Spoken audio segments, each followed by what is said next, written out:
Abnouz, votre parti pris international, ce qui se passe en Libye met un coup de projecteur sur ce qui est devenu ce pays, qui est en quelque sorte passé sous les radars du monde.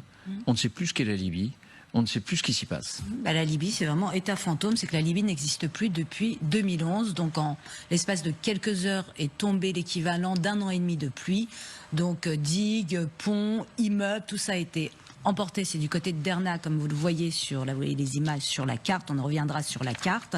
Donc, la situation elle est d'autant plus dramatique que depuis 2011, donc 2011. Intervention française et internationale initiée par la France.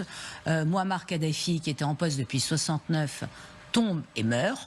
Et Mouammar Kadhafi avait adapté le bon vieux diviser pour mieux régner, c'est-à-dire il n'avait jamais essayé d'unifier ce pays qui est constitué de tribus et de concurrence régionale.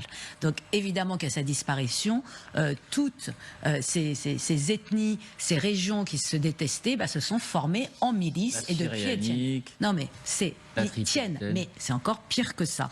Donc le malheur vient de ça. Donc 2011, 2014, on considère que là, c'était l'été 2014, la grosse guerre civile, et ce qu'on appelle la bataille de Tripoli 2019-2020.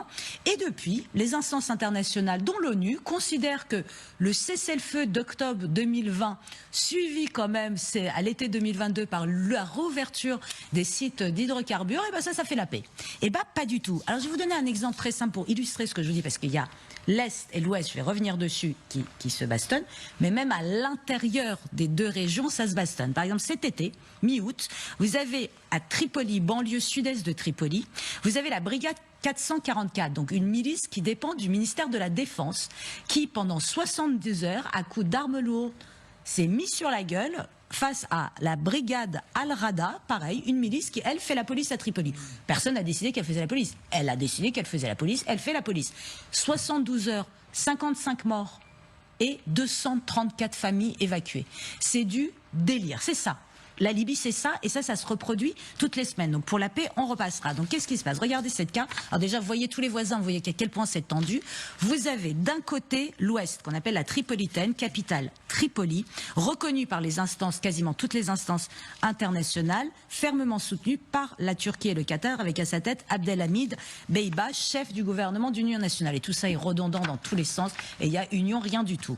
À l'Est, vous avez la Syrie, mais c'est ça le problème, syrianique, c'est capitale Benghazi, et là c'est tenu par, alors c'est familial, par le maréchal Haftar et sa famille, c'est soutenu par les Émirats Arabes Unis, l'Arabie Saoudite, l'Égypte et la France, mesdames et messieurs. Eh bien c'est à l'Est, c'est là que se trouvent les sites pétroliers, c'est Haftar qui a décidé de les réouvrir et de recommencer l'exploitation l'été 2022. Et tout ça, ça serait pas complet. J'allais dire presque, ça serait pas drôle si vous n'aviez pas la milice Wagner qui traîne du côté de Sirte, et là, on se dit, ils aident Haftar. Pas du tout, ils sont autonomes.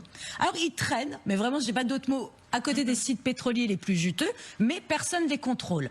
Tout ça avec tout plein d'autres milices à l'intérieur. Donc tout ça fait un peu la paix, mais le seul malheur, c'est que vous avez toutes ces instances étrangères, la Turquie, l'Égypte qui est en train de gagner la mise, les Émiratis, tout ça est corrompu, prend des commissions, installe des hommes à lui, c'est... Pardon, mais à part bouguin incompréhensible avec les deux chefs, Haftar et Beiba, qui se détestent, mais en même temps ils sont alliés, et toutes les milices à l'intérieur, c'est infernal. Et imaginez quelqu'un au milieu dise, et si on organisait des élections?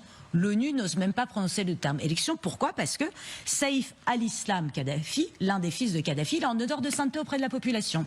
Et oui. Pourquoi? Parce que mine de rien, le guide, il manque, il était sanguinaire, c'était n'importe quoi, mais il y avait de l'ordre. Et là, la crainte de tout le monde, à l'Est, à l'Ouest et tout, c'est qu'on organise des élections et que ce soit un Kadhafi qui revienne au pouvoir. Là, tout ça pour ça. Donc, d'abord, s'il n'y a pas la paix en Libye, il faut arrêter de considérer. On a arrêté les aides humanitaires, l'aide au développement n'est pas encore arrivée, mais l'aide au développement à qui on la donne en fait? C'est qui l'interlocuteur, même s'il est reconnu? Donc, c'est pas que ça me désole, mais on prend souvent l'exemple de l'Irak comme un désastre d'intervention, mais je suis désolée, pour moi, le plus grand désastre d'intervention extérieure, c'est la Libye.